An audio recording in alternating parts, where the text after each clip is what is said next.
What's up, Garrett? What up, Mike? What up, man? Long time no see. I missed you. You were in Venice. I was. Venice. Italia. Italia. Did you eat some good pizza? No, I had some really good pasta. Believe it or not, one of the best hamburgers I've ever had right there on the Grand Canal. Hamburgers. It was, and then the drinks were phenomenal. Really?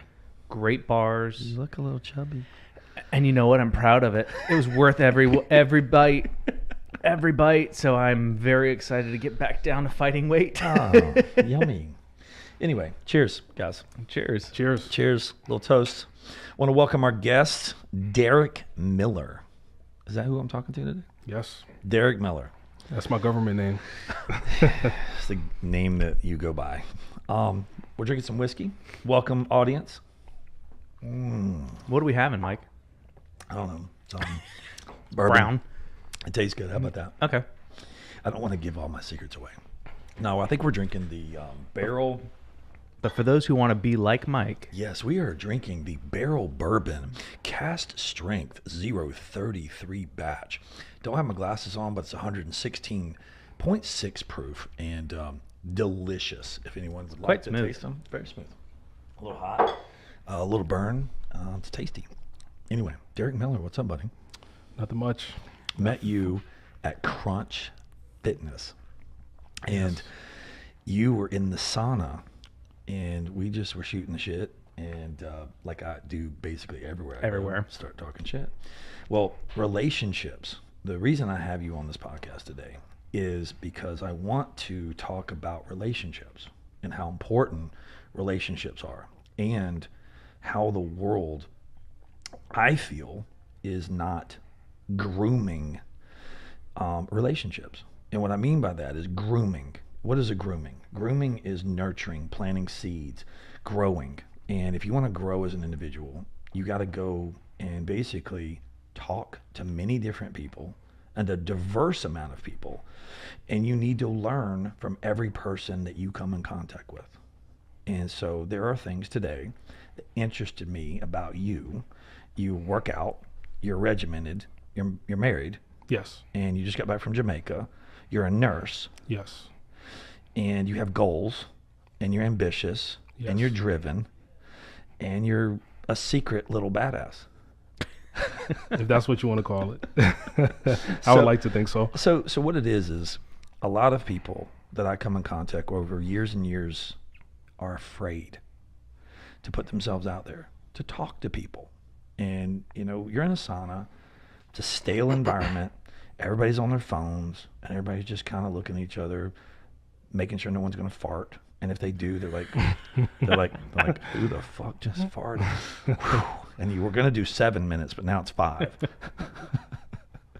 You ever had that situation? yes, I have. You have? Not a fan. 10 out of 10 would not recommend. Exactly. That's how I felt today in the sauna. It was just weird tension. It was 3 other guys. Everybody was on their phone. And I was like, let me be different and just meditate and pray and focus on what I need to do for the rest of the day. So I'm the asshole. I walk in.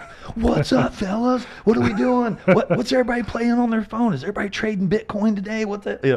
I'm just the lunatic. I walk in there and they're like, I have the one fan, and then the 4 other ones leave. that's how I felt that day. You came through with the fun fact, and I was like, oh, this guy. Yeah. He's the type of guy that starts a conversation wherever. But I mean, that's how relationships start. Yeah, and I'm glad to have you on today. We've exchanged numbers, and we met, and you were looking for, you know, improving your life. And what I mean by that is you were wanting to take another step up in the level of work that you do. For sure. Which is important, and that's what I gravitate to, and I'm motivated to assist motivated people. Who wants to help unmotivated people? You got to meet you halfway a little bit. You got to show some initiative, show some motivation, show some want. And when you show some want, it's like, motivates me. I'm like, hell yeah, I got this dude. He's like texting me, and now I feel important. I'm like, shit, I got one more new contact in my phone. And, you know, you've heard me say this many times, Garrett, like, I want to delete a contact out of my phone every day so I can make room for a new contact. Yep. And not that I have to delete a contact, it's just the saying in your mind, delete the old, and with the new. So if you want to get a new relationship started, every single day, I don't care where you are, find someone that is unique, different than you, someone you can learn from, and put their contact in your phone and text them and just make room for that new person in your life, right? How did you feel when you first met me? I felt like you were somebody who was very inspirational and, motivation.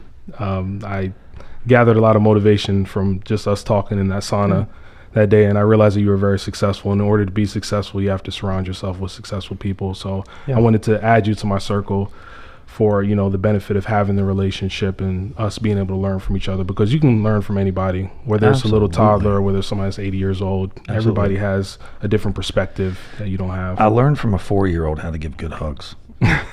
That's important. Just don't let go. That's important. Yeah. I was talking to a little kid. I can't remember. Oh, who was it? It was Ron Prisby's little boy. He came over the land. He was out there with Mac, his grandson, and the kid just gave me a hug, and he wouldn't let go. And I was like, okay, like, and I'm like, all right, well, when I give hugs now, I'm not letting go. Like I'm gonna give good hugs, because it was memorable, but it was genuine. It wasn't like he was trying to strangle you. It wasn't like he was trying to like just put you in you're bigger than a 4-year-old, so it's not like he was trying to put you in a chokehold or anything like that. It was fun. It was an embrace. It was awesome. It was a good, loving feeling, and that's the memory that I have. It's like this little kid was loving on me. I'm like, I love it. Anyway, so we're going to talk today about your journey. How old are you? 28. 28. Where are you from? New York originally, upstate New York, but I've been here for most of my life, so I kind of claim both. Okay. You went to college? I did go to college. Where'd you go to school? William Peace University. You probably never heard of it. No. Where's that? It's in Raleigh. It used to be an all-girls school. They turned it into a co-ed school in 2020. All-girls school. Yeah. And then during COVID. Coincidentally, no. Derek, when did you start going to college?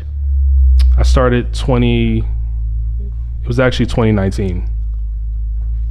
What's that? Sorry, there was a vibration. Yeah. 2019, I graduated in 2020. I have a deep voice. It's not that deep, Mike. Ooh, you sound awesome. It was the Maserati starting up. Oh, got it. No problem. So 2020 is when you started college? Well, 2019. I graduated in 2020.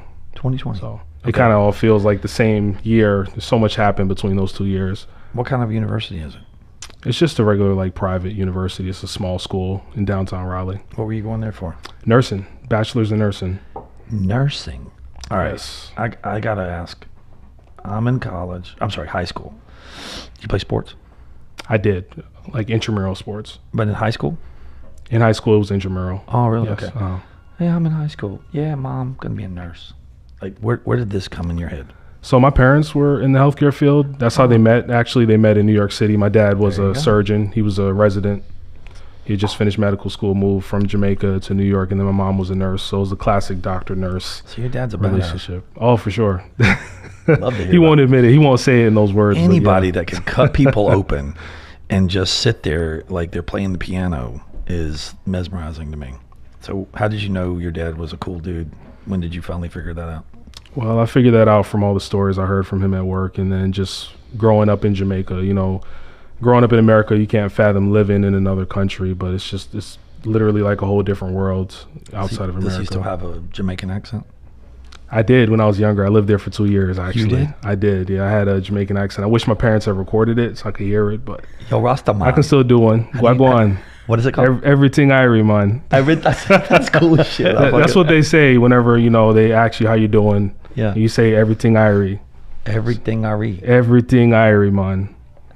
That's cool as shit. I hear it so much, so I love it. Still have it in the super back cool. pocket. I watched the Bob Marley movie that came out recently. I saw it. Beautiful movie. It was a great movie. Yeah, I thought it was very inspirational. It gave me a new insight on I didn't know what really was going on. We just heard, Bob Marley. And so when you hear the story of how he wrote the music, what was going on in the country at the time, it opened my eyes a little bit more. Yeah, he was a revolutionary, basically. There's a lot of political aspects to his music. What do you like about Jamaica? Everything. The people, the food, the weather. It's just, it's a different experience from America. People are grateful for what they have, and they don't spend half their life chasing after material things, because they realize family and just, you know, enjoying nature is what really matters. Is that what's wrong in our country? For sure. How do we get that back?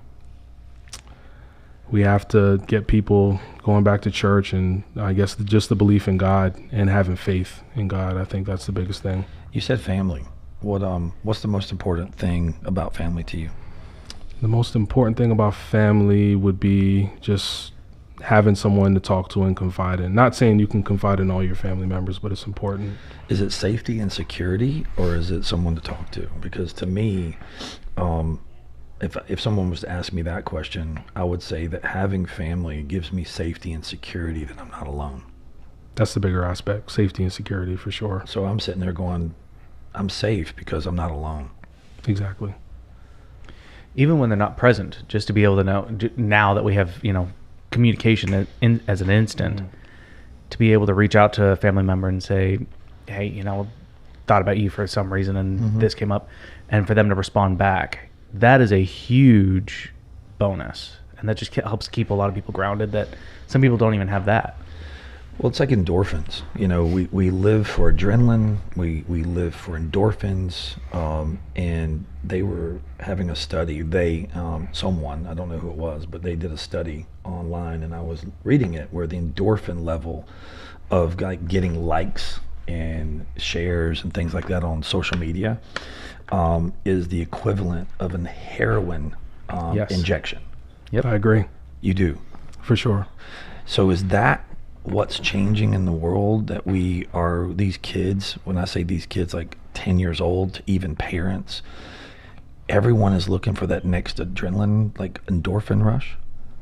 I think so. I think it's more of like a fleeting pleasure for people, and we're using the artificial to replace the natural, and that's why we keep chasing after it, because it's not satisfying the way the natural way is. It's like that 4-year-old, give me a hug. That was the biggest rush. I mean, like, oh, come here, boy. You know? I mean, that to me is an endorphin rush. Makes me feel important, makes me feel good. When I got your contact and we exchanged numbers, you know, you might think that I can add value to her life, but you're adding more value to my life, because now I feel more important. Now I feel like I'm going to be able to do some good back for you. So that's an endorphin rush for me, that I feel wanted and I feel needed. That's what I get out of it. It's like when somebody says, I want your number, I'm like, hell yeah, bro. Like, here's my, yeah.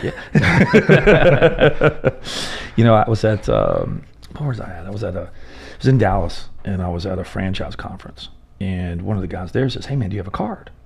And I said, sir, I haven't had business cards in years. He goes, why not? And I said, well, I have a contact card in my Rolodex on my phone. And I said, we will exchange numbers, and then we can text each other before we leave. And then now I've saved your contact, you've saved my contact. And now that the level of importance of this relationship now went up, because it's now solidified the relationship. If I hand you a card, you put it in your back pocket, you get back to your hotel, you throw it away. I talked to this one dude today. He was cool as hell. I don't know, what was his name? I can't remember. I lost his card. Like, the level of importance goes away. And then all of a sudden, faded memory from your head. So when I get a contact, immediately I do a text. Hey man, nice meeting you at Waffle House. When I look back at the text, I'm like, how the freaking hell I know this dude? Oh, Waffle House, yeah. Like, you're saved under Crunch Fitness. Oh wow, that's how I do it with the contacts on my phone. Actually. You do? So yeah, I'm a nerd. I can't even keep things straight. See, the thing is, now when Mike ever shares a contact, it shares it as he's saved it. Oh, so his descriptions are hilarious. It's super funny. Mike sent me his son's contact information, and it is quite literally Colby's son, Burke. Oh wow, that's one way to remember it. It's all good. And then just you know, PPF installer, or you know, met at, and it will be in the contact name. Man. Yeah. So that way he has that recognition, which I think is great. But at the same time, when you send that, it's like somebody. I need 2 Rolodexes. Yes. One for me and one for the public. Right. Yeah. It's all good. Anyway, let's get back to your dad. So your dad left from Jamaica, came here, and became a surgeon? Yes. And where did he start doing that? In New York? That was in New York, in Mount Sinai Hospital in Manhattan. It's one of the bigger hospitals. You know, just a small hospital. Yeah, that's like the baddest hospital on the planet. Okay. Like big time. I didn't realize it at the time. What kind of surgery? General surgeon. What does that mean? I don't know what that means. So most parts of the body, like he'll do mastectomies, he'll take out people's like gallbladders, appendixes, just generalize. He doesn't specialize. He's quite literally a Swiss Army knife. Yeah, jack of all trades, basically. Was he ever in the military? Wasn't in the military. No, because I mean, you hear people like this, like, yeah, I cut off 7 legs, in the war, and then did this, and, like, I guess during World War II, when they had surgeons and field doctors, and they just kind of did whatever. So your mom's a nurse. Yes. And you just said, I want to be in the family business. I did. I enjoyed hearing the stories that they told me, growing up, and then just wanting to make a difference in someone's life. I think that's very important. See, this is amazing. See, this is what I want to do on this podcast. Like, I met this dude, don't know him more than 5-10 minutes. He's got a story from Jamaica. Didn't know you were from Jamaica. Had no idea. Okay. Say that again, Rasta man. That's good, man. Everything I remind. I fucking love it. Like, I'm going to make that my ringtone. So he's got a story. He's got a good upbringing. You got values. Yes. And it's just the world today needs to hear what fundamentals it takes to get to a level of where you are, right? And it's impressive, but we need to get back and remember the first thing you said. You have faith, you got your family, you got a culture that groomed you to get you to where you are. Yes. What difficulties do you have to get to where you are today? Difficulties, I would Challenges, say. obstacles. I would say religion was a part of it. I grew up in a strict religion known as Jehovah's Witnesses. May or may not have heard about it. So I know nothing about it. I'm not religious. Oh, I'm okay. a blank canvas. That's probably good for you then. I don't. The thing about religion is this, okay? And I'm not going to get into a hard subject because it's very difficult to discuss. All I can agree upon with my very heavily religious friends is none of us truly know. We don't have factual evidence and knowledge of factual evidence that we can prove. Okay, so we can argue to the end of time, both sides. I'm going to stay in the middle, and I'm going to listen to you, and I'm going to say, valid points. I'm going to listen to you and go, valid points, and I'm going to stay neutral.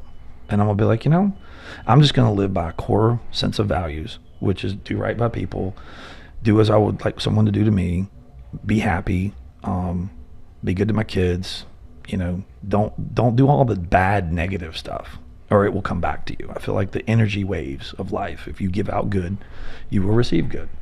So as far as religion goes, there's been more death in the name of religion, in the name of gods. So to me, if I pick a side, then I've got people that hate me. Exactly. So I don't want anybody to hate me. So if I just stay neutral, then I'm going to be like, hey, I'm welcome in every country. I'm just passing through. You'll be the peacekeeper. I'm just passing through, man. I'm the UN. I got the white car. Yeah. So everyone can argue their points, right or wrong. I'll listen to them. I'll listen to both people, and I will say, hey, man, convince me that you're right. You convince me that you're right. I will absorb all the knowledge for the rest of my life. And I will sit there and go, I want to sit at your table and be welcome. I want to sit at your table and I want to be welcome. Exactly. And I feel like when you pick a side, you're not welcome. That's true. So why should I pick a side to alienate myself away from all the people that I want to meet in my life? Exactly. So that's how I look at it. So when people look at me and go, Mike's not religious, I'm like, hey, it's not that I don't believe that there's a powerful thing that I don't understand, but I'm not going to go dedicate my life to the one thing that I truly don't understand. I'm going to constantly learn the rest of my life. Exactly. Does that make sense? That's how it should be. Right? I agree. I think there's good in every religion, whether you're Muslim or whether you're Christian or Catholic. Everything starts off good until it gets bad. Exactly. You move into a neighborhood and you think the neighborhood's going to be great until you get the one neighbor that lives next to you and you're like, I want to kill that son of a bitch. They reported you to the HOA because your weeds were in the yard. Like, you don't have a life. So was that one asshole. Come knock on my door. Like, if you hate my weeds so bad, go spray weed killer on them, Like, that's how I feel. Like, come on. Sure. No, I'm going to report you to the HOA and fine you $25 for not spraying weed killer. Like, it's insane. It's not that serious. Not that serious. If that's all the problems that people have in the world, they have no problems. Exactly. Right? Yep. Am I Amen wrong? to that. Yeah. So Jamaica, how often do you try to get back? You just came back, right?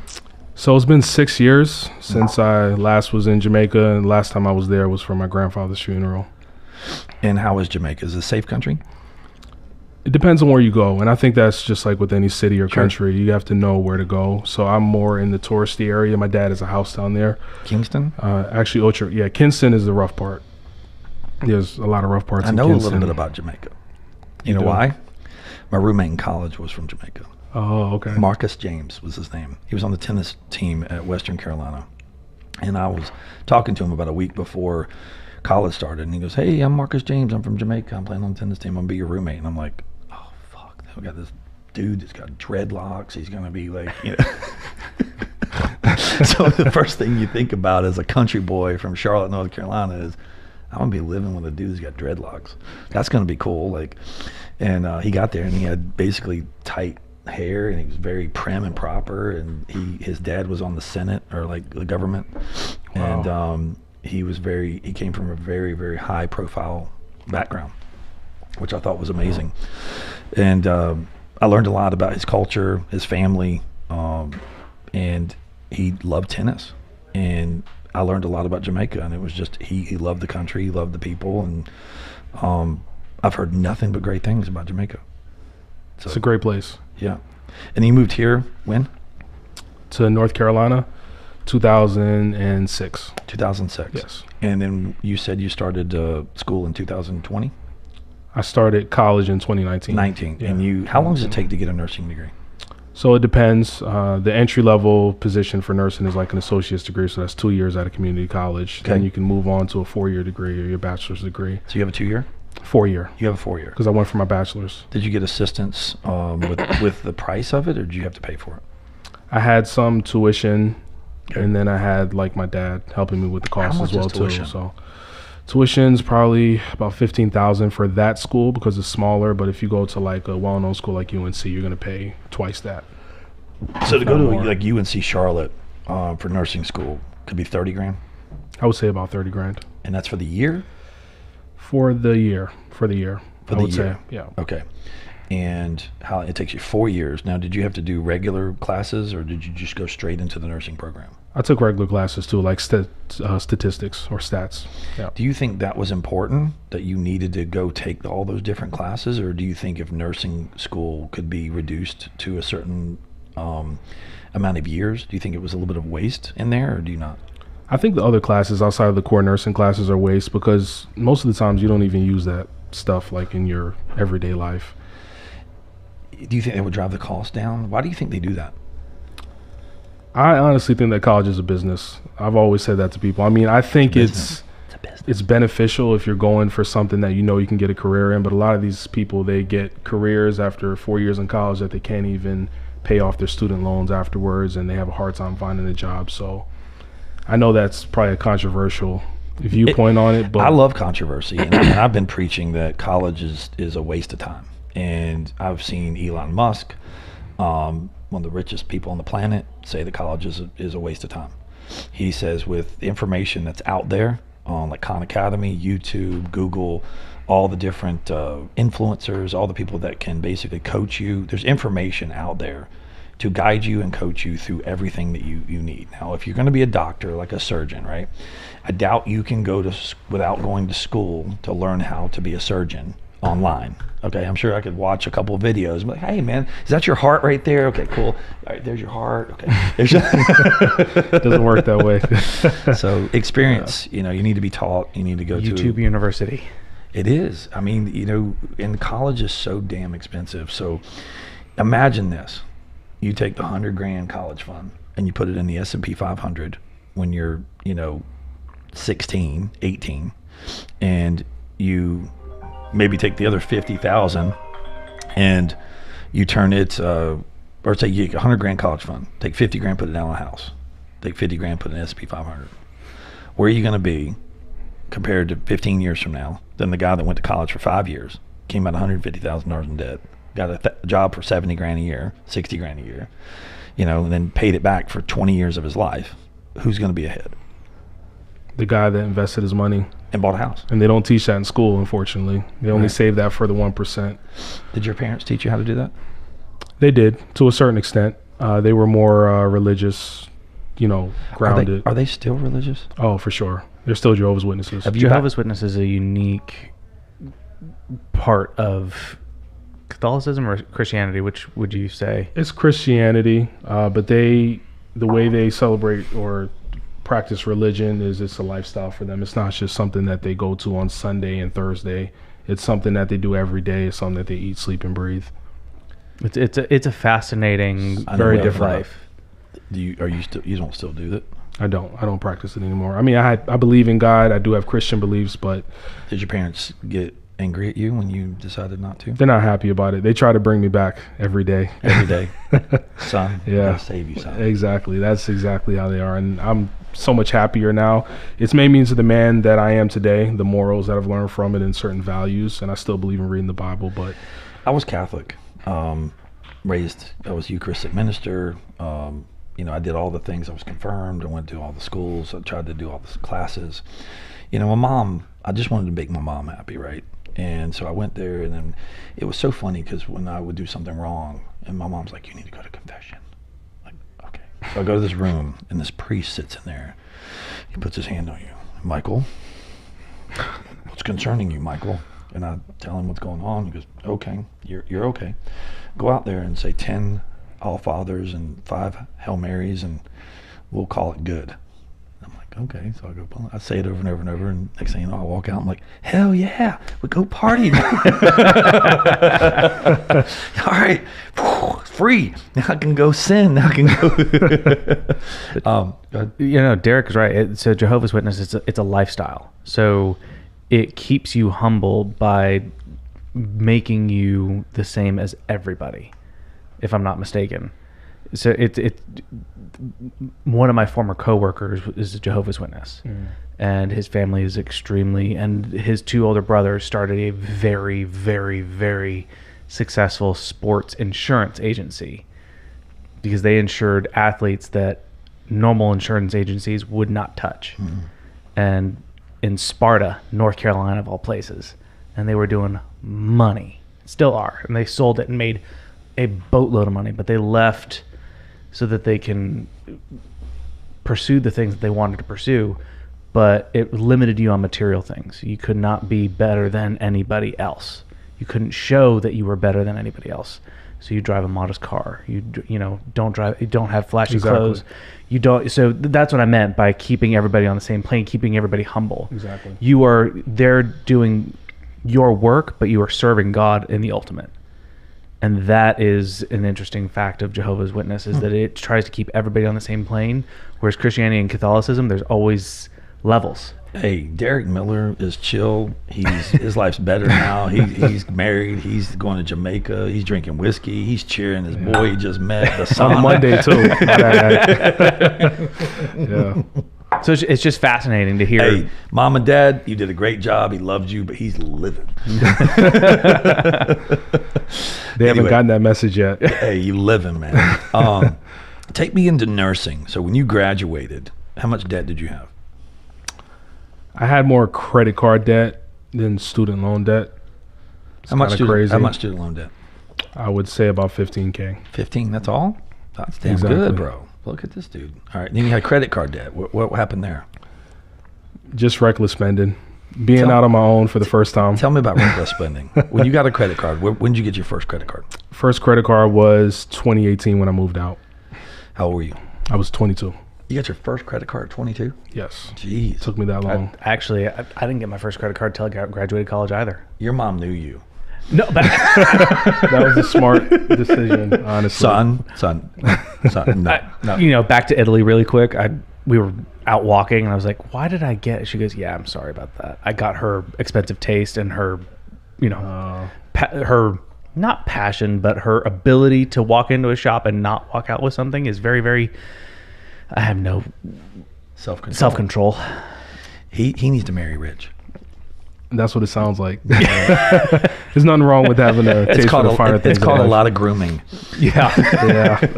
He's one of those trophy wives. I'm getting waxed every day. I'm getting my hair did. I'm getting my makeup. You like what you like. Yeah. But yeah, she apologized. She goes, yeah, you come by it honestly. It's all good. Nah, Garrett's got amazing taste. He just needs to realize he's using his credit card instead of the company credit card. No.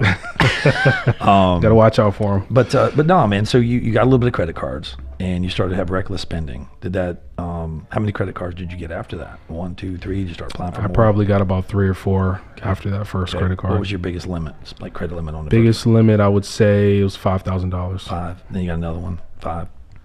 It was a little bit less. Because at that point, I racked up so much on that first credit card. They were like, whoa, this boy's a lot out of control. We're looking out for me, yeah. Yeah, he got away from mom and dad, started drinking, partying. Exactly. So, anyway, did you max them out? I maxed out one of them. Did you? Did you pay him back? I'm in the process of paying it back. Still? It's been a roller coaster. It's kind of back and forth, especially since I got married, How old are you now? 28. So, you've been out of college how long? I would say about 6 years. 4 years, actually. I'm 4 sorry, years. 4 years. 4 years. Okay. Yeah. What's your wife do? She's a nurse too. No, this damn nurse. She's an R&B singer too. An R&B singer? Yes, she is. Really? On TikTok? Does a great job. TikTok, Spotify, Amazon Music. Her music's on all the major platforms. Who decided to produce this, herself, or did she do it herself? She did it herself, like writing the music, and then she has a producer here in Charlotte. Has she monetized it yet? She has. She's Making made some money off of it. Yeah. Not enough to like $12? say fuck everybody. She's still working her way up the totem pole, but Honey, she's I got doing great. 7 million views and 20 downloads. I made $18. Exactly. She's realizing what it takes to get to the grind, top, man. So it's like Micah, our producer, was saying. If you put out content every day, it could be 3 to 4 or 5 years, and all of a sudden, boom, it hits. Exactly. Like you just got to keep staying with it. It's all about patience. And this podcast to me is taking shape. We just put a lot of money into the cameras, into the sound, into the system, and it's not like I'm looking to monetize a podcast.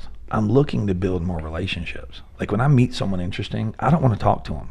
I want to get them right here in front, right now. I want to get you on stage. Let's go. Let's talk.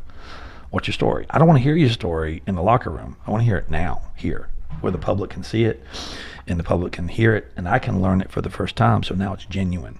Now It's real talk. So this is real. I don't know you. I'm learning you. So I'm impressed already. Got a great family, surgeon, nurse, married a nurse, you're a nurse. So Garrett, make sure you get his number when we leave. So we need a caretaker. Just in case you break a leg or anything crazy. Yo, bro, covered. like I know we just became friends, but like I got this herniated disc right here. Like, Well, and it's See a lot of that. Derek and I were chatting a little bit before we went live, and he's not just any nurse; he's an ER nurse. no. It's Crazy like stuff, right? he's like the badass of badass nurses.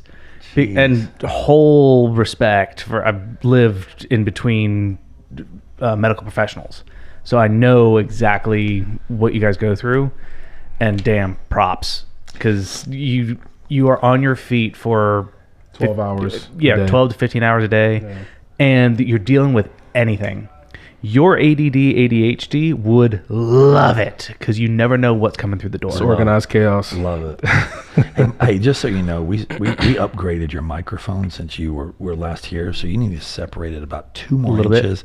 You are like, whoop, pew. You're I'm set. excited. I know. I'm just saying, no, it really is sharp. It, like the new The stuff, pickup is great. It's really sharp.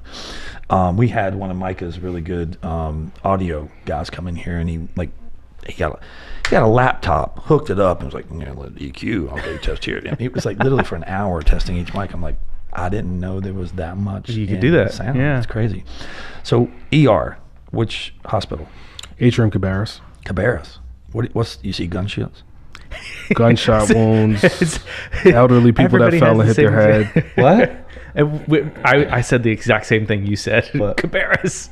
So I was like, wow. So I guess we have a reputation. I'm learning that. you have Gunshot wounds, elderly people that hit their head, people that have been stabbed, people that have had like an People allergic still stab reaction. each other? Of course. What the hell, man? This People stu- can't afford guns. Have you been in Concord Mills?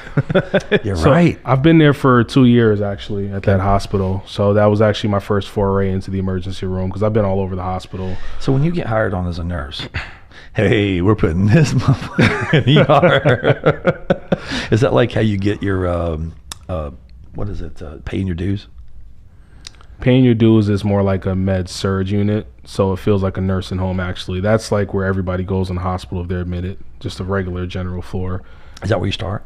That's where I started at. And then how did you just apply for emergency room? I wanted to try something different, just a new challenge, something that would keep me on my feet. So how do you tell your boss, hey bro, like I can only check vitals for so long. This guy's got a poopy diaper. Like, I've already That's how it feels. I've already changed this guy's bedpan like 6 fucking times. I mean, can I go over here and deal with some action, get some adrenaline going? Yeah, that 12-hour shift, it's like I'm already had 3 5-hour energies. I'm about to fall asleep. That's how it feels sometimes, especially when you work nights. Do you do energy drinks? I don't. You don't drink? You were just about to drink a Celsius over here. I'm always like coaching my patients on staying away from the energy drinks. Why? Because people overdo it. Overdo it? Yeah, it makes your heart beat out your chest, raises your blood pressure. Micah, you hear that? I have high blood He pressure. drinks so like 3 a day. Micah does. Micah, our man. producer. Micah, you drink 3 a day? 2? I don't care. some people can do it. I know I can't. He's that guy that meditates 24/7. So the energy drinks actually gives him a heartbeat. You look at him, he's same tone. Look at him 5 minutes, like same tone. Hour later, same tone. Those are the people I like. You have a calm temperament. It doesn't seem like you get too emotional. I try not to. Are you trying, or is this something natural? It's something natural, I would say, because my dad had a very calm demeanor growing up. So you're not trying. You just are naturally. It just, I got the good genes from him. So I learned that from one of my mentors. The word try, dissect it. Are you really trying, or does it just come natural? Are you trying to lose weight, or are you actually losing weight? It's not the word try. Like you want to dissect and ask questions over and over and over until they realize they're not trying. They're doing. Exactly. Does that make sense? Yeah, it does. It's do or do not. Right. There's a do or do not. It's a yes or no. It's a do or do not. It's not, Garrett, I'm going to try to come to dinner tonight. We'll see what time I get out of here, right? No, I know right now I'm not coming. I'm just telling you to be nice. And it's funny, some people can handle the I am or I'm not. Right. And other people need that buffer of, well, I'm going to try and come. Okay, well, you know what? He's going to do his best. We're going to lay him down softly. At least you're making the effort. I think that's right. what people I want to see. gave you one extra thought. The cop out. That's what I was thinking. It's a The cop out. It really is a cop out. Yeah. So what's the worst thing you've seen in surgery? Worst thing I've seen is Like probably not surgery, ER. The ER. I seen this one guy that jumped out of a helicopter and didn't get his parachute on time and like landed on his ankle. Ooh. Whole ankle bone was like hanging out of his like leg. Yeah. His foot was just kind of flopping. Did you fix it? I gave him meds. Keep him comfortable. Here's your the morphine. doctor fixed it. Here's your morphine.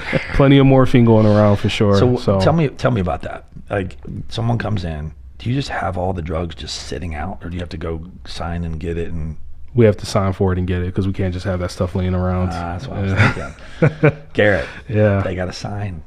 Someone's got to approve the drugs. Yeah, because those drugs like to go missing around Quite a certain bit. people, so you gotta Yep. watch out. For sure. Garrett, you only get half. Then we have to waste the other half and have somebody witness because a lot of nurses, they may have problems with prescription drug use Really? and stuff. There's a lot of nurses that have lost their license because of that. Just the stress from working. Really? People either turn to alcohol, drugs, or something else. So Do you guys have any kind of therapist to help these people? Like, is there somebody that comes and talks to you about like, hey, like a counselor? there's therapists for like the corporate. There's like corporate therapists for go- each hospital. Do you think it goes against you to call the therapist? I think it could, depending on who's What they hear. against you, or what they hear. I know everything's confidential, but hey, Garrett, dude, Derek's fucked up. Just working through the pandemic really was rough. So Right. that takes a big mental toll on you. I bet it does, man. So did you see a lot of death? I did see a lot of death. I was out in Arizona for a 13-week contract, and I saw a lot For COVID? for COVID. Yeah, especially since people that didn't believe in COVID or weren't taking the precautions, those are the ones that What do suffer you the think most. about COVID, man? What do you think realistically? It's just a virus? It's just another It's a form virus. of the flu, right? It is another form of a flu, but it mutated into something that we weren't prepared for. There's viruses that can mutate into like a million different things that can be deadlier than the original form. And I think that's what happened. We weren't prepared for something. Do you think like that. healthier people were able to fight it off quicker? They were, but you saw healthy people dying too. People 25 years old, Really? healthy. Just it was picking and choosing. It wasn't just one certain population. What do you think some of the criteria was that it was picking and choosing? Like what thing in your body, like, attacked? Like what were you being attacked? People that already had like diseases, diabetes, hypertension, stuff like that. Heart disease, anything that Heart could disease. weaken your ability to fight. Exactly. It would actually use it to its advantage. Exactly. I agree. So what is hypertension? It's high blood pressure. Well, that's me 24/7. That's the medical term for it. So what's really wrong with high blood pressure? Like what can happen? Your heart blow up or something? Your heart doesn't blow up, but it's just the force of the blood hitting the blood vessels in your body. Eventually, that can cause the blood vessels to pop, which is a stroke. And that can be very serious. And over time, your blood vessels harden, so they can't deliver blood the way they should. They need to be smooth and flexible. Listen to this guy. Like he's got a brain or something. It's almost I've like been he's in a for nurse. 6 years, so I should know. I should know something, It's right? part of this college shit. Kids, I was against college. Now I'm kind of for college. It's beneficial If depending you want on to go what into you the go there medical for. field, definitely go to college. This dude's- Now, one thing that I'm not good at is like retention. I can only remember things that are like important to me. Like if I really want to remember it, like I can remember like a statistic of something from 10 years ago. I can remember the high score on a Galaga. That's important. Stupid shit, right? But I can't remember someone having a conversation with me yesterday and he mentioned someone's name and I'm like, who is that dude? I know he said, I can't remember that shit. Like, what is wrong with my brain? Like, how do you fix your brain to like remember more shit? It's tough.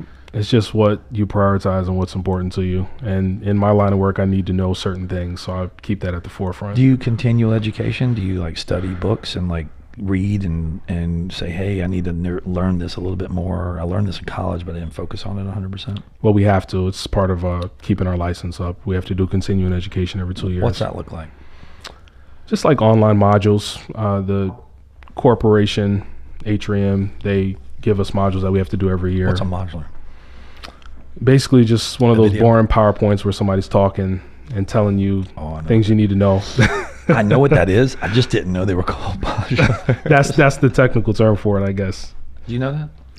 I've used to have to do it for a couple of different things, but nothing as serious as. Maybe I need to start putting out some modulars for this damn company. You actually, you know what? It might be quite interesting. Let's do it. Because there is always something new, something different that's coming out, and that Exactly. is really what you're actually getting Exactly. taught is all those new things that are coming about. Get your phone out every day and let's video a modular and then Okay. send it Things back. change every day. Yeah, I know.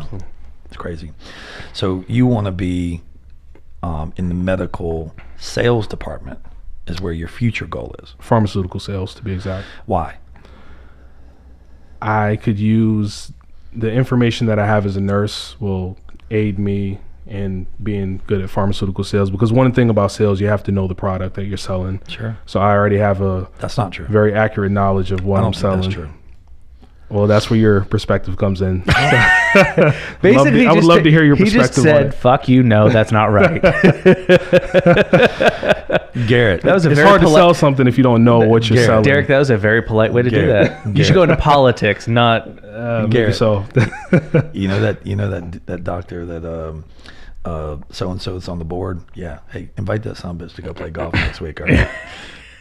That's how you get it done. No, I'm just kidding. The thing is, I'm only making this as a joke, but medical sales with your knowledge and background will be very crucial to the job. And I think I don't know that many people that sell drugs legally to doctors and but I do know one, and you know him. Yep.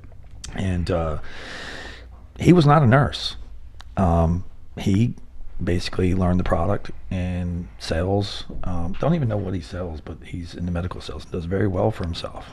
I think you would do very well. But I'm going to go back and re-emphasize the importance that the knowledge has, of course, but it's the relationship. It's getting doors open for you. Okay, taking someone to lunch is a key ingredient. Taking someone to coffee making someone feel important, asking for help. One thing people forget to do is ask for help. So one of the coaching things that I tell people is ask someone that's in an important position for help. It means that they can now pass on their knowledge, because normally when people rise up to a certain level, they think people want something from them, but you got to ask for help in a way that makes them feel like they're giving back, but also passing on some knowledge.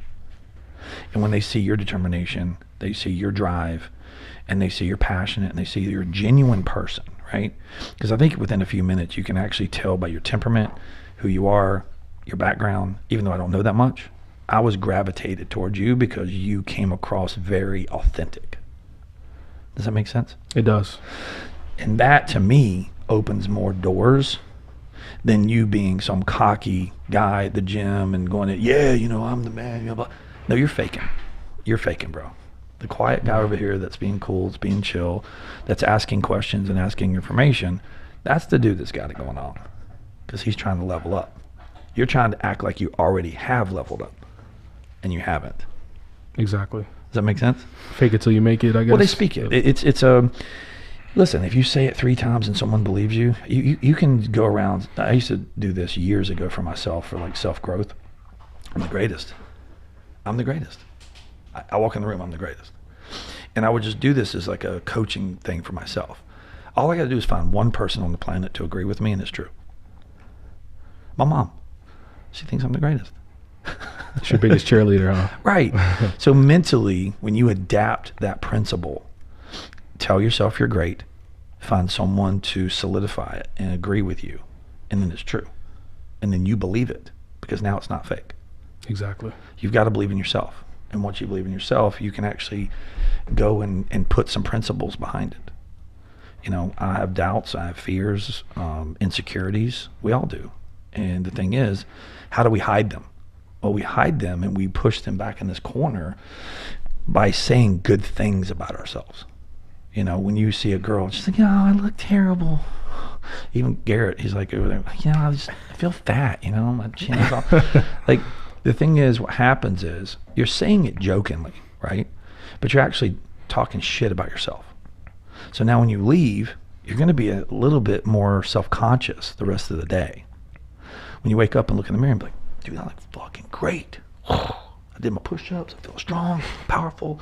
I'm going to go give out greatness today, because I feel great. But when I feel bad, I'm probably going to give out bad. I'm going to go to Starbucks. Yeah. I want coffee. Yeah. Tip, no. I don't feel good. It's all about your energy. It's your energy. If you feel bad, you're gonna give out the bad. So you said you want to go into pharmaceutical sales. I could talk today, I swear. Have you sold anything before? I haven't sold anything before in terms of like actual transaction. Okay. So your knowledge and your expertise and your background is invaluable. The only thing is, you never use it. Once. Mike's right. It is relationship based. It is confidence based. Confidence based. But your knowledge is an inhibitor. It is not an asset. So when I sold diamonds, I knew more than anybody walking into that shop. I knew more about watches. I knew more about anything that anybody could walk in and ask. I either knew it or I knew somebody that knew more about it than I did. I never once used any of that knowledge when I sold. You know, because you know what it affects and how it will react. But that knowledge will be a detriment to any sale. It's weird, right? It is. So that knowledge will help you, and it builds your self-confidence, which is great, which is what Mike was trying to get to. But the knowledge that you have will never get used in any sales pitch you make, because you're going to be pitching to people that already know it. That's true. It's like this one phrase I heard: people don't care what you know until they know that you care. Exactly. I think that's a big thing. So the way you set yourself apart is exactly who you are. Yes. What I just hit on a minute ago. You're authentic. Stay authentic, and you'll be the best salesperson on the planet. Because people want to buy from people they like. And they want to buy from someone who cares. And they want to buy from someone who's got their back. and that makes them feel important. It's not about you. You know how to put it on to someone else. The world has egos. Learn how to use that knowledge to your advantage. Giving a compliment, making someone feel good, getting their endorphins up. You just said a like on social media is more important than, not more important, but it's just as Addictive. Satisfying and gratifying. than heroin, right? Yep. So one thing I'll tell you, for me, I'm just making this up as I go, but like, who would you sell medical stuff to? Doctors? Doctors. Okay. Is doctors' information public knowledge? Can you go online and research the doctor? You can. Like LinkedIn, Novant, okay. Know where they went to school? Yes. Okay. So what you do is a cheat sheet. You have to research the doctor, know more about the doctor than he knows about himself, where he went to school, what he practiced, how long has he been in service, how long has he been at the hospital, what college football team he likes, what NFL football team he likes, right? And it's the power of getting to know the knowledge and finding some common ground. Like say you find a doctor that loves to hunt. Well, you love to hunt. You've been hunting your whole life, and you talk about deer, and you talk about this. You talk about everything but the drugs. The drugs sell themselves. You're there to build a relationship with the guy to where he feels comfortable doing business with you because you make him feel important. You're making him feel important. Somebody comes in and knows about me. Mike, I researched you. You have a podcast. You're a Guinness World Record holder. You have lots of businesses. You went to Western Carolina University. You do this, and they come in. And in 5 minutes, they know everything about me. I'm like, fuck. You're impressed. Who the hell is this dude? Like, wow, what do you want? Right? Yeah. Right? It's the personal interest. Study the person. Yeah. Find one thing, not 10, one that you can hone in on, that you can build a relationship around. Like, oh, I see you went to UNC. You a big Chapel Hills fan? You like Tar Heels? Were you there when Jordan was there? Conversation. That's sales. Sales is building a relationship. I'll tell you a true story. I got out of college. My dad goes, son, you got to go get a job. Yes, sir, I know. You're a natural born salesman, so go sell. I got a marketing degree from college. And he says, go sell cars. So I went and sold cars. First week, I was selling cars. I knew nothing about cars. I knew nothing about selling cars. All I knew is there was a bunch of guys outside that were way older than me, and they were smoking cigarettes, and they were what I call crapped out. And then when a guy would pull up, oh, that dude's upside down. He's a bogue. Do you know what a bogue is? No. Okay. A bogue is a guy that has bad credit. So he's pulling up in a car that looks cheap. He dresses a certain way, and means his credit's bad, and he can't buy a car. So why do I want to go help this guy? So they judge the guy before he even freaking walks in the dealership. They're really like, oh, look at that dude's bogue. And then they got a guy that's bringing in a car that's like 2 years old, and he drives up, the car looks great, and they go, oh, he's upside down. You know what upside down means? Yes. It means that you owe more on the car than it's worth.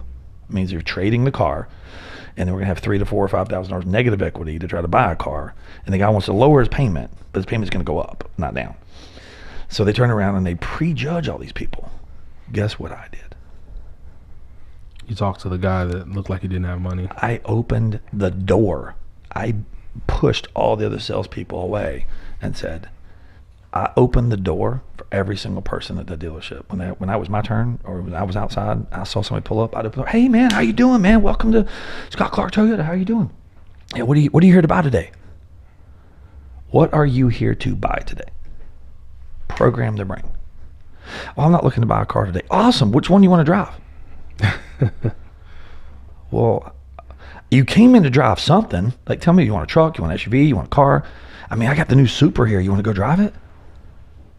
Oh, you have one of those? Oh, yeah, man. I mean, I got the keys. I mean, I ain't drove it yet. You want to go drive it? Excitement. Some dude just pulled up in a freaking Honda Accord trying to buy a freaking, 4Runner. But I'm over here showing him a $60,000 Supra at the time in 1994, 5. But I got him all excited. And I go get the keys, and the manager looks over at me and goes, I don't think that dude's going to be able to buy that car. He's like, you really going to go test drive that car? Because they keep an eye on it.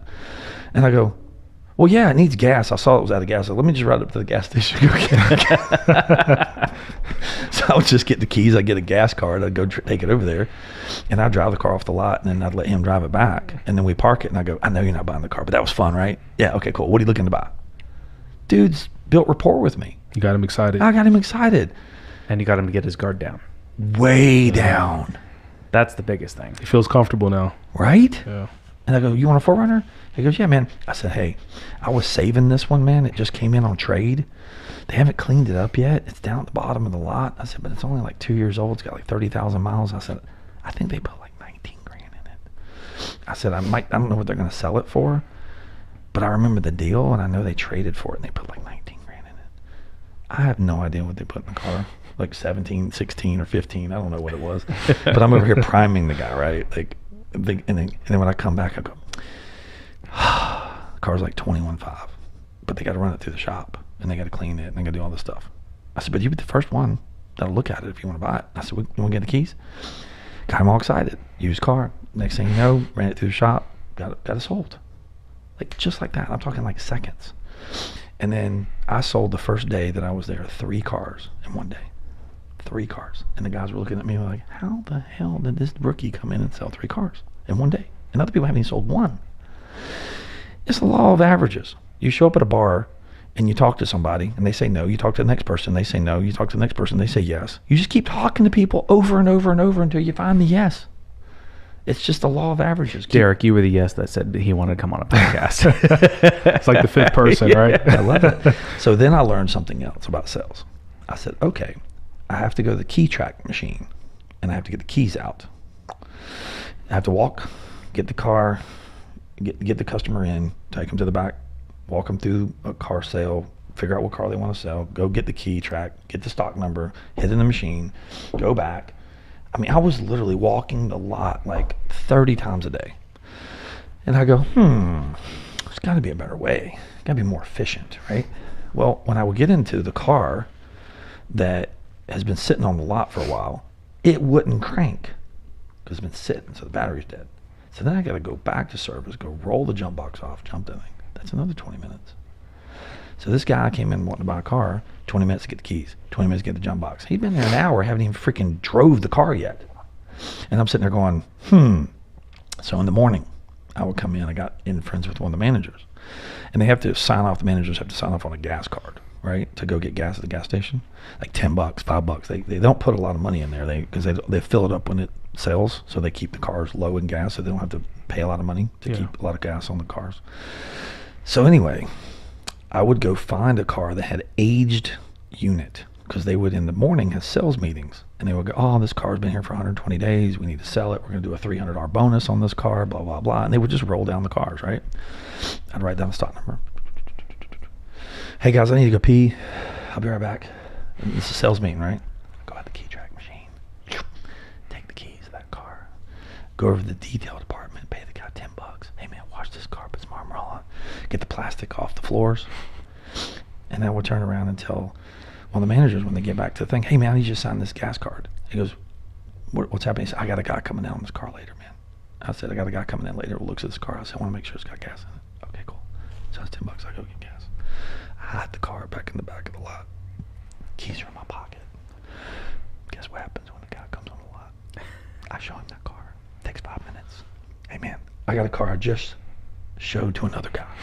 He says he's going to come back this afternoon and buy it, but he didn't. But the car's already clean. It's already washed. It's already full of gas. I think this guy's going to come back and get it this afternoon. Do you want to drive it? And we go drive it. He's taken ownership of a clean, washed, armor-alled car with gas, with a good experience that I did not have to get a jump box. And then I sold the car, and I made $300 more on the car because it had been there for a while. It's called marketing. Market yourself, market the car, market the experience. That's sales. Give someone a good experience. Would you agree to that? I would agree. That's what they remember, the experience. Experience, right? Yeah. Right? I mean, I walk into nice stores. And you walk into a nice store, and these guys are trained professionals on an experience. You know, you walk into Louis Vuitton, go have the experience. Go walk into Gucci, walk into all these high stores, and just go through the experience. Not that you want to buy anything, but just go through the experience. These are trained people to hit on your emotions.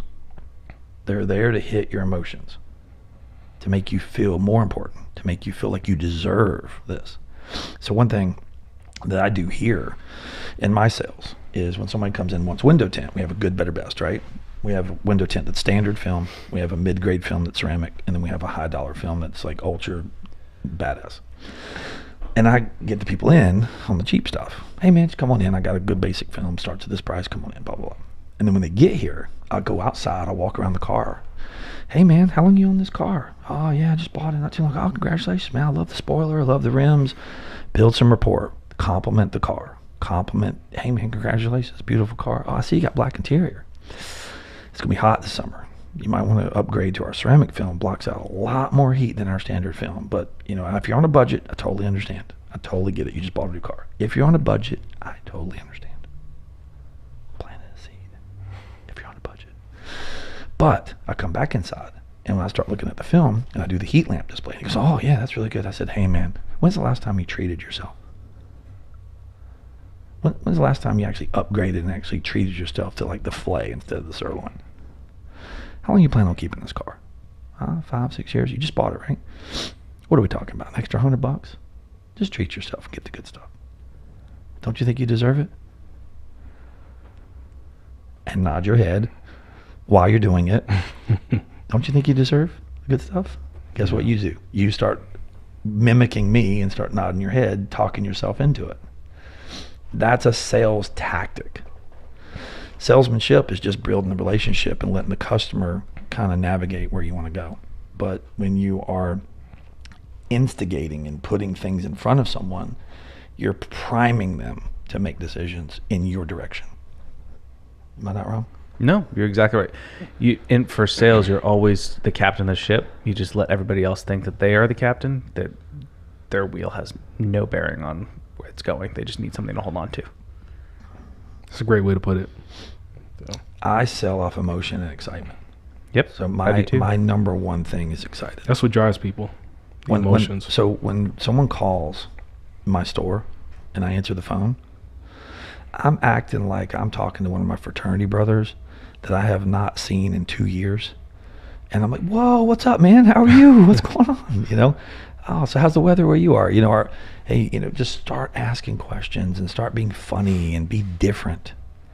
And then when they just called the other shop and they go, hey, yo, good morning, Stan. Yeah, it's like $150. Yeah, I can do it tomorrow. Okay, click. Let us know if you want to make an appointment. Okay, cool. See you. You're not going to want to do business with that guy. And then they call me. Hey, Mrs. Johnson, how are you? It's so nice to hear from you. How did you hear about us? Oh, okay. You've had your windows tinted before? Great. Well, I don't need to go on the spill. You've had your windows tinted before, so you know exactly what you want. When can we get you in? I don't even need to go on the spill. When can we get you in? How soon do you want to get in? You want to get in today? You want to get in today? How soon can we get you in? I'm excited. I'm excited because you're excited. I'm excited because you called me. And that's one thing that you have to understand is in our line of work, there's different types of sales, right? The customer went on Google or went somewhere and researched that this is the product they're looking for, and now they're reaching out to call to get that product. Now they're interested in that product. It's a warm call, like they're calling me. I didn't call the customer called me. Make sense? It does. In your line of work or where you want to go, you're having to call on the doctor, make appointments with their nurses, make appointments for their desk, look at their schedule, and then go in and get some time with that doctor. Now it's very difficult for you to get that time. You got to find that little window of opportunity that works to get in the door. Okay. Another thing is, you know, I don't know where doctors meet, but they do have to eat in the cafeteria at certain times. Exactly. So go introduce yourself, you know, to people that are doctors. But the real thing that you need to be doing now is meet every doctor that you can and make sure they have your name and your phone number and your contact. Ask the doctors right now, because you're a nurse, every doctor that you meet or come in contact with anywhere, make sure you got their number and their contact information in your phone. That's brilliant. Yeah, that's a great idea. Because what happens is that you randomly ask them a question or say, hey doctor, I had this patient in the other day. How would you have handled this? Okay. Put them in a spotlight to where it's like, hey, I was in this situation the other way in the ER and I was doing this and this and I was giving this guy's meds and he started reacting like this. What do you think that was? Now you're working together to solve a problem. When you're solving a problem together, you're colleagues, you're equals. You see what I'm saying? Yeah. See, I do that all the time. Do that all the time. Yeah. Okay, perfect. Get the doctor's phone number and say, hey man, if I ever get a situation where I'm just, don't really have the answers, do you mind if I reach out to you and kind of give you a text or whatever and, reach back out to you? Then a week later, text that doctor, say, hey, Dr. Joe, man, I really appreciate you spending some time with me in the ER today. I learned a lot from you. Don't need a thing, just want to give him a little, that a boy. How many people don't like a pat on the back? Everybody loves that. Everybody loves that. Wants to feel important. Even Garrett. On occasion. It's like a basic human need almost, Yep. But so that's nurturing the relationship. Does that make sense? Yes. So you have a homework assignment. Homework assignment is to go back to work and network your already existing network pool, because the doctors that you work with in this ER will not be there 10 years from now. They won't. Am I right? They'll move on from burnout. But they will go to a different hospital, or they will go to a bigger hospital. But guess who still has their phone number? I do. Yeah. See their importance? These people move on, but you still have access to them. And more importantly, not just them, their network. So when you are in sales, hey, Dr. Smith, your help to me was immeasurable. I'm now doing this. Who do you know in this field that I can talk to? They give you that contact. Hey, Dr. Smith told me to reach out to you because he said you're just starting this practice. I think that my such and such pill can help. When can I sit down? Using their name, and then they contact Dr. Smith and say, hey, you sent that. You need to talk to this kid. He knows what he's talking about, and I think he might actually be able to help. That is, it's one of the best, it's a referral. It is one of the best ways in that you can ever imagine. How many people in your phone are pretty important people? I would say about 80 to 90% of them. Okay. How often do you text them? I try to text them at least once a week. All of them? Not all of them. Some people take priority over others. Do you text 5 random people a day in your contacts? I try to nurture those relationships. Good for you. Since I've come back from vacation, You just text them, hey bro, what's up, man? Exactly. Good. Yeah. I love it. I try to build my network, especially now that I'm in Charlotte. You must fucking love me. I got 7 text messages.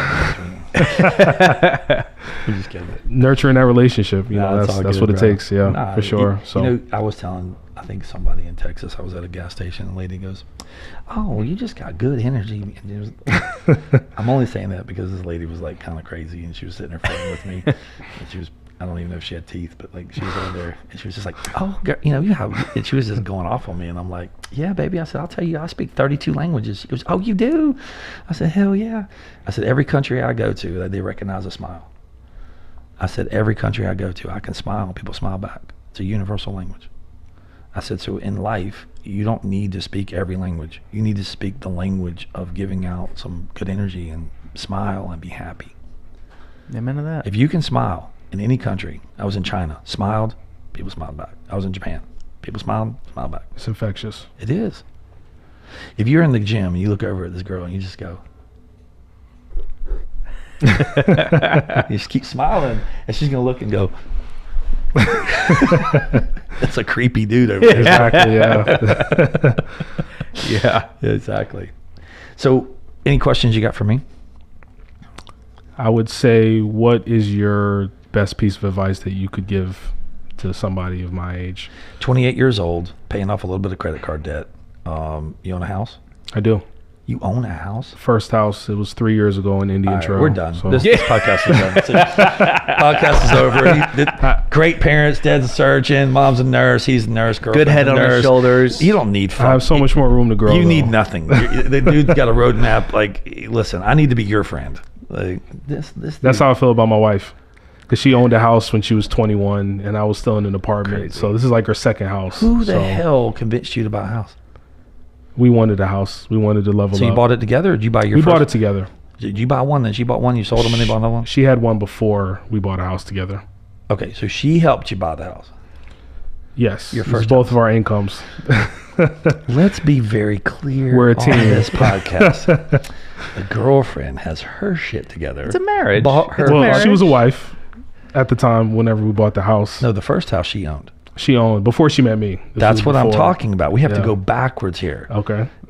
Derek met a woman who had her shit together. Exactly. Nurse. And she's probably a little older than you. 5 months. Not even. I was wrong. She's probably 10 years older mentally, I would say. 10 years. Definitely ahead of her time. That's great. For sure. So Look at that that. was one of the big draws. She bought a house. And then she sold her house to buy this new house. We moved into an apartment for about 2 years and then we decided to get a house together. But she sold her house to move in an apartment with you? She did. What a fucking Big gamble. She rented it out at first. We had headaches with the renters. You must really be a good cuddler. Well, a little bit more than that. Takes more than that, but that's where it starts, you know. She moved out of her own house to go live with you in an apartment. That is love. She must really love you. She does. I can see why. You're a lovable guy. I can see that. You're a good dude. I can see it. I try to be. You have beautiful eyes. You just kind of have these like, yes, I'm a good guy. A little rough around the edges, but I'm getting there. Dude, anybody can speak English and partly Jamaican. I think it's cool as hell. Yeah. Like, you know, you got to play that up a little bit. You got to play the Jamaican up a little bit. I tell everybody I meet. You know what? If you went into the locker room and you just started like talking straight out gangsta Jamaican, I'd be like, dude, this dude's wild right here. I love the shock value. You know, years ago when I actually gave a shit about shoes, I'll be like the first one wearing like all orange shoes in the gym, like the Nike Air Maxes that were like all, but lime green ones next week. Like I'd walk in and be like, yeah, there's Mike, just making a statement. That's my style. I love that. What size shoe are you? 12. I got to throw you 10 pair. I got tons of them. Sounds good. I don't wear them. Actually, since I had back surgery, I'm paralyzed in my left leg, and I have to wear neutral shoes, like zero. So I have to wear these like slip-on shoes. So I can't wear Nikes anymore. Can't wear them. Wow. So I give you all my shoes. I love Nikes. I will bring you a care package. Bring it on. There you go. You got to represent. For sure. Yeah. For sure. No, it's very cool to have someone on here that I just met that has a story like you. And that to me is why I like to do this damn podcast, man. I've just learned a lot about you. I learned a lot about, not a lot, but a little bit about Jehovah Witness, and that you decided that you want to be neutral like me and still have faith, which is great because now you can sit at everybody's table. Exactly. And I love that. Garrett, I think, feels a lot of the same way I do on that. I do. And it's just good to be around good people. You know, I didn't know you were a good person, but I could kind of tell. It's like an intuition. You just kind of know, I think that guy's pretty good, right? That's awesome. So your next journey is, how long is it going to take you to get to where you want to go? What's your roadmap from nursing to medical sales? I would say about a year. My wife is in school right now to get her bachelor's, Okay. so I'm kind of putting some plans on hold to support her and make Okay. sure she gets through to her goal. So you have homework. You're in school now too, because mentally now after this podcast, you're in school. Your school is to go Yes. check in with me every week and let me know how many doctors' names and numbers you got. And you've got to go have a homework assignment of basically building that value and doing the things that you need to do. Work on yourself, asking questions to these doctors. Go get entwined in their little groups. Ask a doctor for coffee. Ask a doctor if you don't play golf, just, you know, whatever you guys can do outside of work, go build something. Learn and research the doctors before, like the people you work with, go on their LinkedIn, go on their bios, say something. And when you get into a room, when you're with them, and when it's all done and you have like a little bit of downtime, say, hey, Doc, I didn't know you went to University of Louisville. Man, I'm a big Louisville fan. You know, do you like the school? Blah, blah, blah. You know something about them, make a comment, see if they bite. And if they don't bite, let it go. Okay. You see what I'm saying? Yes. Research a doctor, find something about them, plant a seed. And then it makes them feel like, where'd this guy come from? Like, oh, you're one of us. Now you're in the club. Yeah. Does that make sense? It does. So that's the real key ingredient, is just be in the club and feel like in your heart that you belong. Like he said, confidence. I've walked into places like, think of a nightclub. You ever been to a nightclub? Oh, for sure. Okay. Plenty. Did you ever have to stand in line? Definitely. Not me. I don't stand in line. I was in New York City, walked down. I was with Audrey. I walked out of the hotel. The club was getting ready at like 4:30, like prepping it. But I came out of this really nice hotel, walked left, and I saw, oh shit, there's a nightclub right here. I'm like, okay, cool. Walked over to the dude, big bouncer, looked at him, and I said, he looked at me, and I looked at him, and I said, hey, what's going on over here? And he said, oh, nightclub. I said, yeah, it's not really my style, man. And I said, I'm wearing a nice watch, looking presentable. Started hitting it off, shooting the shit with the dude. And I gave him a little love. I said, man, you looking good, man. You hitting the gym hard, blah, blah, blah. He said, yeah, you are too. And I said, yeah, I dabble with MMA. I boxed and do some coaching and stuff here and there, and it helps some people. And he goes, what you doing here? And I said, oh, I'm here doing whatever, blah, blah, blah. I said, how long you been a bouncer, man? I used to have a nightclub, man. I used to do this, this, and this. And just started shooting the shit, right? Didn't think anything about it. Go upstairs, get dressed, want to have some dinner. Went to have some dinner. We were walking back to the hotel. Line probably 50 deep. Walked right by the place. I looked at the dude. I said, hey, what's up, man? He said, what's up? And I said, you mind if we check the place out for a little bit? Walked right in. Wow. I don't stand in line. I didn't want to stand in line. I didn't act like I want to go to stand in line. I act like I want to talk to that dude, and he's now, me and him are boys. And he's like, yeah, go check it out. Hop on in. So that's the key. Feel like you belong, be confident, and make the value in the people that are working the door, not the owner. That's the gatekeeper. The guy at the door is the gatekeeper. Yeah. Make him feel important. And when he opened that rope, I slid him $20. He didn't ask for it. I just gave him $20. Thank you. Appreciate your time. And if he would have said no, go get in line, I would have walked right by and went back to the hotel room and would have never gotten in line. But if he would have said no, I wouldn't have gone in. And he knows that. He knows I wouldn't have gone in. He knows I would not have gone back in line. But he knows I would have gone in and spent money in there. You see what I'm saying? It's a win-win. It's a win-win, right? So that is a salesmanship and a confidence that you, as a calm, gentle, nice guy, need to work on. Become an actor. Like in sales, I tell my sales staff, close your eyes, take a deep breath. Before you answer the phone, get into character. Level up. Don't go from level 2, go to level 7. Like, take your energy level up. Take your excitement level up, because you're on stage. That phone is on stage. As soon as you hang up, all right, man. I can go back to being Mike. But think about that. That if you ask me what advice I can give you, anytime that you can go be on stage and be seen, change a little bit of your personality to be on stage. Your stage presence is not your daily presence. Separate the two. Does that make sense? It does. So Garrett does it naturally. I do it at work all the time.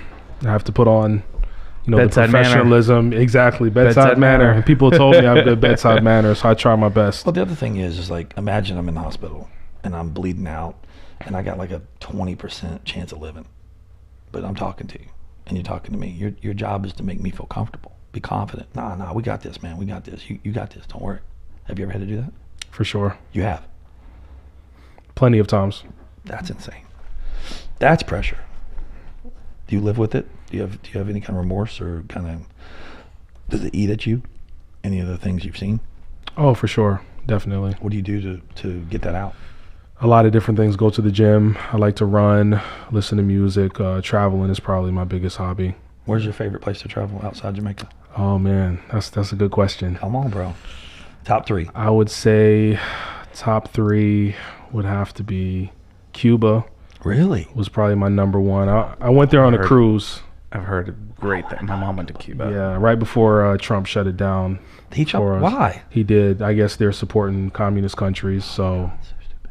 yeah. Florida is a great place to go to, of No, course. It's not a country. It's not a country, but I mean, I've only been outside the U.S. You have to get a outside of passport. Jamaica. Outside of Jamaica, really, it's the Bahamas that I've been to that I need a passport. I've been to Puerto Rico too. Yeah. That was a great time. So you stayed pretty local. You haven't gone crazy. Planning to go to Europe next year. Where? Germany. We met some friends in Jamaica while we were down there. A couple, they're from Germany, and they're inviting us over. So if you go to Munich, they got the big. We were there at the bar where they do all the crazy beer drinking and the people play all the. And then they outside of there, right outside, they have these like old time, like every hour things spin and they do all this kind of sideshow and stuff. Very Bavarian. Is that what it is? Yep, Bavaria. Super cool. Yeah, I love different cultures. There's so much to learn in every country in the world. So I love Japan. I actually love China. I loved Croatia. I loved Italy. I mean, everything is just cool. it is. It's ancient. Like you think of the U.S., you're like, Boston, yeah, you're kind of old. New York, That was, I mean, being in Venice and being in a building that was constructed before our country was even formed. Yep. Was incredible. To be in places that were from the 1300s, 1400s that are still standing and still strong and still show presence is... Did you go in the church? The one in the cathedral right there in the open square? Yeah, so we went to St. Mark's. I went to Yep. Doge's Palace. We Yep. did a lot of the different churches there. There are over 140 churches in Venice. God pays good. It was just incredible. So you see so much, and you see all these works of art, and the old works do nothing for me, but just to see these on this magnitude of scale Right. is impressive. Yeah. I'm So- a big historian. I love history, bro. Like, the aliens did a really good job with the pyramids. Fucking love it, man. I don't know if I believe that one. What's but- it called? The Enaki? Was it called the Eunaki? Mm-hmm. If you research it, Joe Rogan was talking about it, like all the aliens and stuff. He was like, the Anunnaki. It's like a whole different culture that was here, that was like aliens that came in and Wow. they left. And here's the thing. No one knows, like realistically, the detail of how they built that shit. There was some space age technology back then. There had to be. There's no way a bunch of people on giraffes and lions and elephants moving boulders and carving with little chisels. I mean, come on. The level of detail is incredible. It's impressive. I don't know. The thing is, I don't know. I don't have the answers. But what's cool is thinking about all the wild scenarios. That's Exactly. cool to me. Yeah. You know, beam me up, Scotty. All the. I like to be. I'm an imaginary brain. So to me, being creative and being imaginary is like, yeah, that's possible. Like, tell me it's not possible. Prove to me they didn't. Nobody can. Okay, well, cool. Prove to me the ancients did it. It's just cool to think different. It's not like I want to read a book. Yep, that's exactly how they did it. Yep, exactly. They were back there 3,000 years ago. Yep, I witnessed it. Yep, I saw it. Nope, we didn't. And I would love to get a time machine, like Back to the Future. The thing is, if I was doing Back to the Future, would you go into the future or go back to the future? Ooh. You know what I'm talking about? I always thought I wanted to go like further Into into the the future, future, but I right? want to go back in the future because there's so much to learn Yes. that we can use. I'm now. right there. I'm right there with you. I mean, Sure. I've never asked that question before, but like, I never thought of it myself. But I'm like, all right, if I'm in the time machine and I'm over here going, choo, choo, choo, the DeLorean, Right. and I'm going, all right, I got enough carrots, and when he upgraded the, oh no, it was bananas or something, Right. so banana peels, and no, we work off of this now, and but you know, and we have to get up to 88. Was it 88 Miles an hour? Yeah. So I would go back in time. Like, that's what I would want to do. I don't want to see the future. I want the future to be planned one day at a time. I don't want to see too far ahead. I want to see what happened in the past. That's just me. Like, to think how, like, we have hot water, we have cell phones, and we have all these cars and all this infrastructure, and we bitch about everything. These dudes were out there, like, roughing it, man. Yep. Like, roughing it. Talk about cold. Like, I was watching a Western not too long ago, and I'm like, dude, think about all those dudes. Like, the Wild West, they had a little fire. Man, I'm cold just sitting in the freaking living room at 60 degrees. My feet are freezing. We're spoiled. We need some of that mental and physical toughness that they had back then. We lost it. We did. Why? comfort.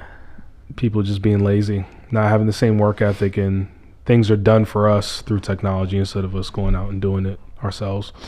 Well, the other thing is the average lifespan of someone 100 years ago was like 50.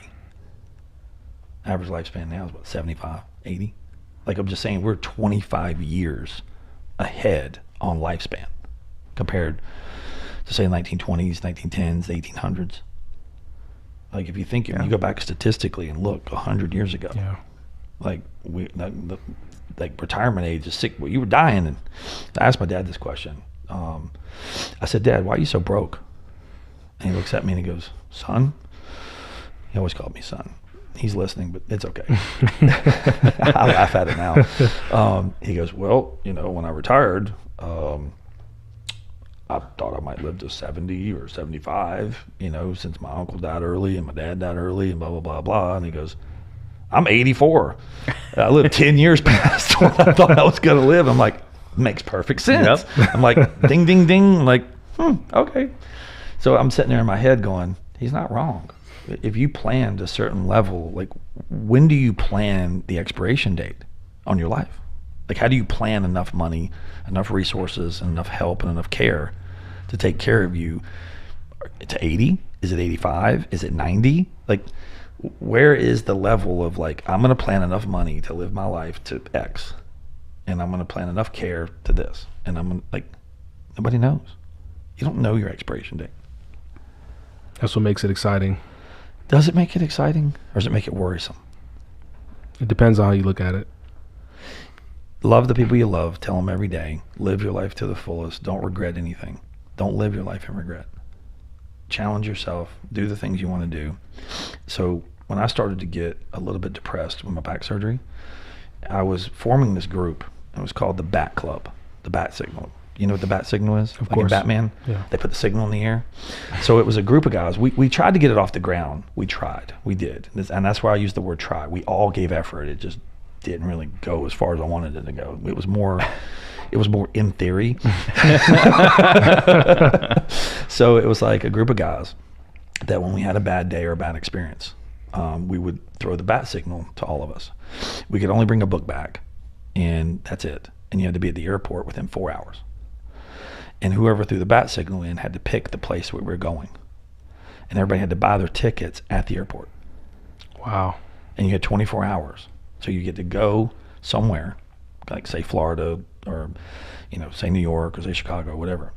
And you don't have a hotel and you don't have any plans. You plan it every minute as you go. So you meet at the airport. Say like right now, Garrett and I go to the airport. Where do you want to go? Well, I'm having a bad day, dude. I want to go get a bagel in New York. I want some pizza.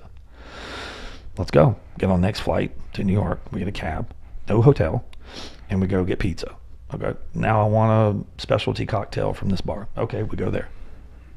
No phones. Phones stay in the backpack, turned off. It's just the experience for 24 hours. That is just about you and what you want to do in life to celebrate freedom, to celebrate that you have a choice every second of your life to do what you want to do. I would love that. I'm very spontaneous, so that would be Bro, something I'll text I'd you. be all for. Maybe we could do the Batgirl signal now. Yeah. Anyway, now I just think that would be super cool, right? That's awesome. Because later in life, when you're sitting on the front porch and you're kind of, down, talking to your grandkids and you're in a rocking chair, you're like, yeah, you want me to tell you about all the experiences I had? I mean, we had this club called the Bat Signal. Me and my buddies would just meet at the airport and get on the next flight down, just that kind of spontaneous energy to me thrives life. It's like I'm living. Like I'm tempted to just get on a freaking plane tonight. Let's go somewhere just for the day. Like just go do something just because we can. We're almost prisoners to our normal day-to-day routine. Definitely. Break the routine. Be uncomfortable. Do something spontaneous. Don't have a bag. Don't pack a bag. You don't need to change your clothes for 24 hours. Just go sleep in your damn clothes. That's where great stories come from. Yeah, I mean, you go to the CVS and you get some toothpaste and With your finger. I know I was in college, man. We went down to the beach a couple times and have a place to stay in the summer, and we slept in our car. Wow. And then we would go shower at McDonald's. We would like go to McDonald's, like hold the door, be like, somebody's in there, and I'm over there taking my clothes off, like showering in there and stuff. And then we'd go get, whatever kind of drink, and then we would take toothpaste, and then we would just put it on our finger, and just, next thing you know, ready to go. When you're 19, 20 years old, you just 20, 21, you just kind of do that spontaneous stuff. We got to live. Those are the experiences that you remember. Because I'll meet somebody I went to college with and be like, hey man, you remember that time? Yeah, I remember that time too. We didn't remember 20,000 things that happened in college. We remember that one damn time, and you're still talking about that one damn time. Right? And that's the thing that I want to do, is create the one damn time. Because every year or every month, I want to create one damn time. Yeah. I want more stories. That's what life is about. I want more stories. But anything you want to add up? No, I think that everything that we've talked about is actually kind of really cool, and came back to because what you talked about at the beginning was relationships and why they're important. Super. And so your relationships throughout your life and what will continue bear importance, and they just affect in different ways. So I wanted to ask, based on this conversation, what relationships moving forward do you think you need to keep, progress, or remove? Well, I definitely want to keep the relationships I have with people that I work in healthcare, like doctors, like you said, and other nurses as well. I want to remove the people that don't have like a purpose in life, that aren't going in a direction that they should be. And I would just say keeping the relationships with my family members that aren't toxic. You need fuel. So one thing I always preach is I need fuel. I'm a motor that wants to run. Garrett's in a good mood. He calls me in the morning. Hey, bro, I sold 2 jobs a day. I got energy, right? Girlfriend, she turns around and says, hey, I got dinner ready, and it's your favorite meal. And Something to look forward to. Something to look forward to. You got to just constantly have something to look forward to. My son will call me and say, hey, Dad, guess what? I'm like, what? I put a transmission in my car and a clutch, and it worked. Hey. Yeah. That kind of thing is excitement, is fuel. So in life, constantly throughout the day, we need fuel, not coffee, not energy drinks. We need the fuel from our loved ones and people we care about to fuel us on the achievements of what they've done today that meant something to them. So when you achieve something that meant something, do you share that experience? If you save someone's life in the hospital, text me. I will. Just say, I'm not gonna get emotional, but like, it might make me cry. You know what I'm saying? Like, dude, you just saved someone's life. Like, fucking how important is that? That's fucking badass. Right? It is. We do it a lot. We do it so much. We kind of take it for granted. Yeah, I but guess. you're taking it for granted. But the common people, we're not put in the hot seat. Our worst day is that we're in traffic. Yeah. Your worst day is that guy's life is in your hands. We need to experience that. Get online. You have Facebook. For sure. Get online. Tell some stories. Don't talk about the patients, but just talk about some experiences. Get it out there. Like, I want to chime in.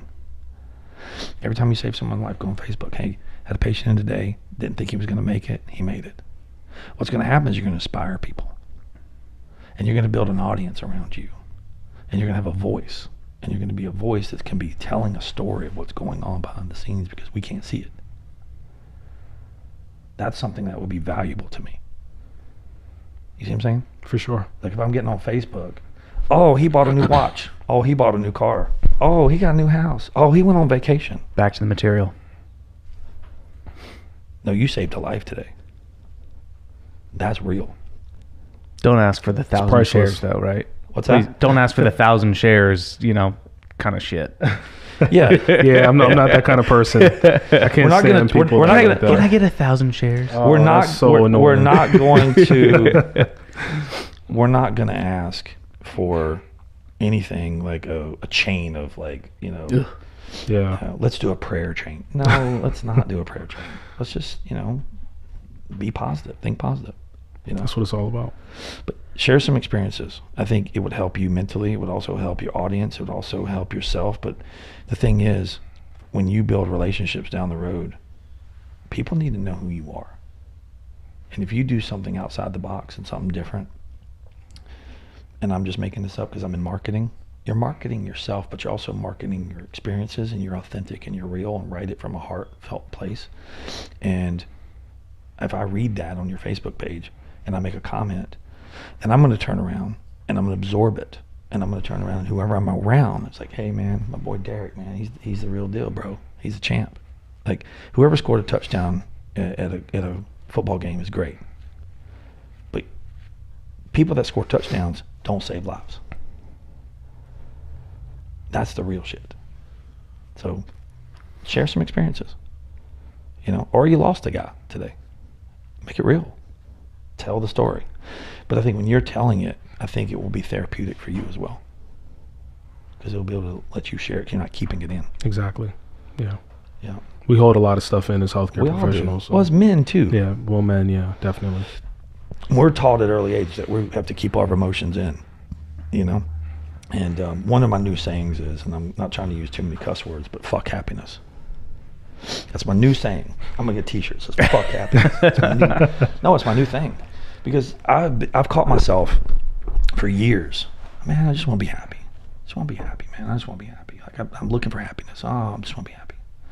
And I finally just dawned on me. I was listening to a few other podcasts, and I was listening to some other speakers. I'm not going to mention any names, but one inspired me, and he was just talking about happiness, right? And I was just sitting there going, that makes sense. And I go, all right. Every morning when I wake up, I'm searching for motivation. What motivates me today? Who's going to challenge me in the gym? Garrett says, Mike, I know you did 50 push-ups yesterday, but I don't think you can do 60. Oh, no, I'm going to get there. I'm going to do 100 today, bro. You're wrong. So when I'm challenged, okay, or I'm motivated to be challenged, and then I hit my goal, guess what's laying next to hit goal? Happiness. So we're searching happiness, but we're forgetting the motivation, the goal, and the agenda. We're trying to skip a couple of steps. We're trying to leapfrog over here and find happiness. No. We need to set our alarm. We need to get up earlier. We need to set a goal and be motivated. And when you're motivated and you accomplish what you were motivated to do, happiness sits right there like a little golden nugget. Am I not wrong? Right? Yeah. If I lose 5 pounds and I said, hey, I'm going to lose 5 pounds, I'm motivated, blah, blah, blah, and I look in the mirror, I'm happy. Oh, shit, my pants fit. Oh, this is great. Right? Happiness. Yep. So it's the little wins. We're chasing the big wins, the big happiness. Oh, I want the big house. I want the big car. I want my vacations. I want all the money in the world. And we paint this dream that we think at the time is unachievable. But if you take a little bite out of it every single day and get motivated every single day to be motivated to do more a little bit every day, in a couple of years down the road, there's your dream. Yeah. It's all about the journey to the destination. Little chips, man. Little chips, little goals. Dyrek, you're amazing. You're a badass. Very glad I met you. Garrett, welcome back from Venice. Thank Looks you, like sir. Got the sniffles. Yeah, I apologize. Allergies. Sudafed. Yeah. More whiskey helps. Yeah. So, It did help my throat. I could tell you Good. that right now. Anyway, it was a podcast. Thanks for tuning in. This is Mike Burke, Real Talk, and my boy Dyrek. Appreciate your time. All right, thanks. My I'm man. honored. My man. Appreciate it. See you guys. Take care.